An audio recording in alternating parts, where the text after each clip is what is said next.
Digvijay Singh ji, thank you very much. आपने हमें वक्त दिया इतने छोटी इसमें, लेकिन पहली प्रतिक्रिया ये बताइए कि कल इलेक्शन कमीशन ने साध्वी प्रज्ञा पे 72 घंटे का बैन लगा दिया।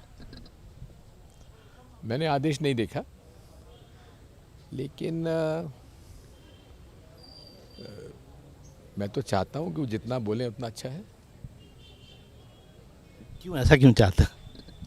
क्योंकि उनके वक्तव्यों का अपना अलग ही लहजा होता है।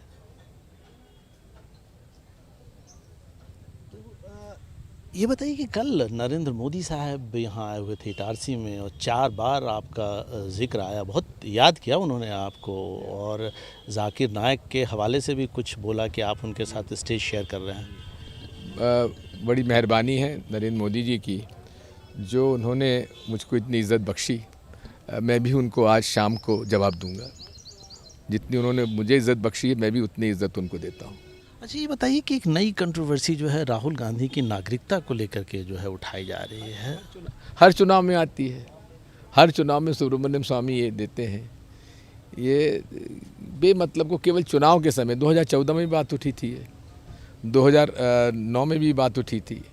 तो ये तो एक, जब हताश हो जाता है आदमी तब ऐसी बातें करता है।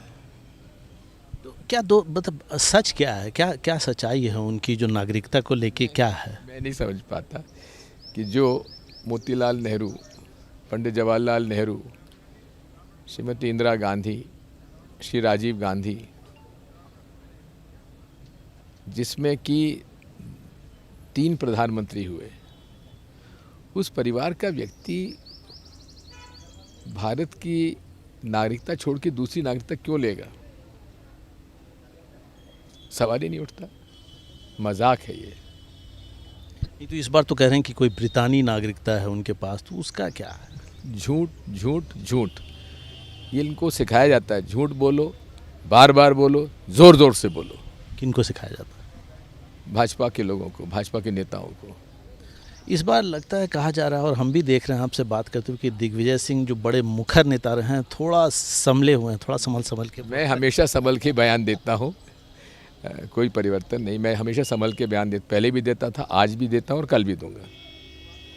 ये बताइए कि साध्वी प्रज्ञा खुलेआम आपके ऊपर जो है हर तरह के इल्ज़ाम लगा रही हैं, आतंकवादी तक आपको कहा उन्होंने, लेकिन आपने उस पर, इलेक्शन कमीशन ने सो मोटो उसका लिया, अब आप एक्शन उस पर हुआ और उन्होंने उसका कॉग्निजेंस लिया, या बाबरी मस्जिद पर भी उतना विवादित बयान दिया कि वो वहाँ शामिल थी, लेकिन आपने मतलब आप जो है बहुत ही खामोश रहे। पहली बात तो मैं जब भी चुनाव लड़ता हूँ तो मेरे प्रतिद्वंदी के खिलाफ बोलता नहीं हूँ। उनको जो बोलना है बोले। मेरे विरुद्ध जो उनको आरोप लगाना लगाएं, सप्रमाण लगाएं तो मुझे प्रसन्नता होगी। अगर मैं आतंकवादी हूँ तो मुझे गिरफ्तार क्यों नहीं किया गया? मोदी जी अगर मेरे खिलाफ एक प्रमाण होता तो क्या मुझे छोड़ देते? मुख्यमंत्री जी शिवराज सिंह चौहान मुझे देशद्रोही बोलते हैं, सरकार उनकी थी। मैंने अपने आप को थाने में प्रस्तुत कर दिया है कि मुझे गिरफ्तार कर लीजिए। लेकिन ये लोग बिना सिर पैर की बातें, बिना प्रमाण के बोलने की इनकी आदत है। जैसे मैंने आपसे कहा ना, झूठ बोलो, ज़ोर से बोलो, बार बार बोलो, जनता उसे सच समझने लगती है। इनको सिखाया जाता है। नहीं, लेकिन अगर आप जवाब नहीं देंगे तो वो झूठ और फैलता रहेगा। जवाब तो मैं दे चुका, गिरफ्तार करो, और इससे बड़ा जवाब और क्या हो सकता है?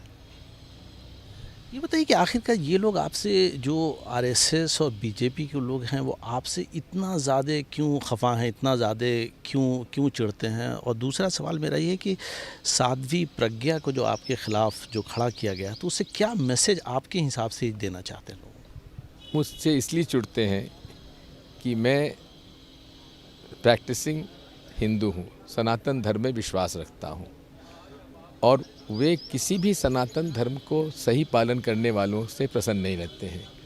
आज हमारे धर्मगुरु शंकराचार्य जी हैं, एक भी पीठ के शंकराचार्य जी का समर्थन क्या विश्व हिंदू परिषद या आरएसएस बीजेपी को है क्या? ये लोग कुटिल प्रयासों के माध्यम से धर्म का उपयोग करके और ये मठों और मंदिरों पे कब्जा करना चाहते हैं और ये सनातन धर्म की परंपराओं के विपरीत है, इसलिए मुझसे नाराज़ होते हैं। मैं सनातन धर्मी हूँ और सनातन धर्म की परंपराओं का पालन करता हूँ। मैं सनातन धर्म को के आधार पे वोट नहीं मांगता। मैं सनातन धर्मी होने के नाते अपने को बेचता नहीं हूँ। मैं शुद्ध रूप से धर्म को निजी मानता हूँ और ये निजी मेरे और मेरे परिवार तक सीमित है। बाकी जिसको जो कहना कहें। लेकिन वो तो कहते हैं कि आपका ये जो पूरा धर्म की बात है या कांग्रेस की धर्म की जो बात है, ये पूरा जो है एक तरह का ढोंग है, एक तरह का ढकोसला है, नाटक है। क्या 3100 किलोमीटर की नर्मदा परिक्रमा पैदल 6 महीने 10 दिन तक ये ढोंग है? क्या आज से करीब 30 साल से लगातार मैं गोवर्धन जी की परिक्रमा करता रहा हूँ पैदल, क्या ये ढोंग है? आज से 20 साल पहले से हर एक आषाढ़ी एकादशी को मैं पंढरपुर जाता हूँ विठोबा के दर्शन करने के लिए, ये क्या ढोंग है? मैं तुलजा भवानी के दर्शन करने जाता हूँ, क्या ये ढोंग है? मेरे घर में आज नहीं पुश्तैनी चले आ रहे 7 मंदिर हैं जिसमें 4 में अखंड ज्योत जलती है, ये क्या ढोंग है? मैं अच्छा सनातन धर्म का पालन करने वाला व्यक्ति हूँ, मुझे किसी के प्रमाण पत्र की आवश्यकता नहीं है। तो गांधी जिस तरह के हिंदुइज्म में यकीन करते थे वैसे हिंदुइज्म में आपका? गांधी इस देश को समझते थे, इस देश की आत्मा को समझते थे। वो भी प्रैक्टिसिंग हिंदू थे, प्रैक्टिसिंग सनातन धर्मी थे, राम को ईश्वर का अवतार मांगते थे और इसीलिए आखिरी वाणी उनके गोली लगने के बाद निकली हे राम। यही सनातन धर्म है जिससे ये घबराते हैं। भाजपा घबराती है, महात्मा गांधी से घबराती थी। मुझ पर नाराज़ इसी बात पे होते हैं क्योंकि मैं धर्म का अक्षरशः पालन करता हूँ, नियमों एकादशी का व्रत रखता हूँ, इन सबसे वे चिढ़ते हैं मुझसे।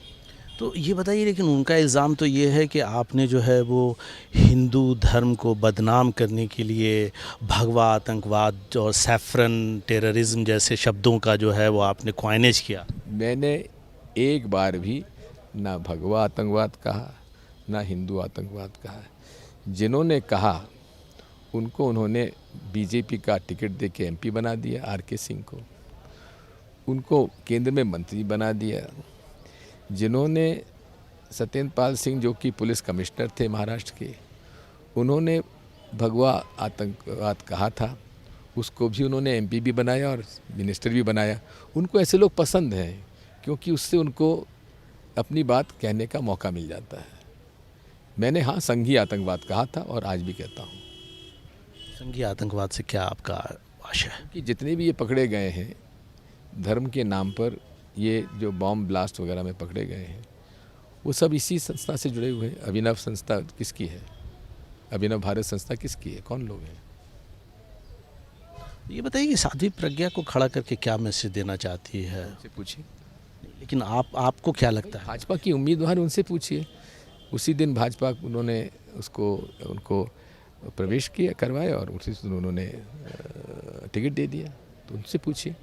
तो आप कहाँ खड़े हैं? मतलब आप इतनी मेहनत कर रहे हैं, लेकिन पिछले साल पिछली बार जो चुनाव हुए थे 2014 में 3 लाख से अधिक का अंतर था। इस बार क्या लग रहा है, और अगर आपकी जीत होती है तो क्या मैसेज भोपाल से जाएगा देश भर?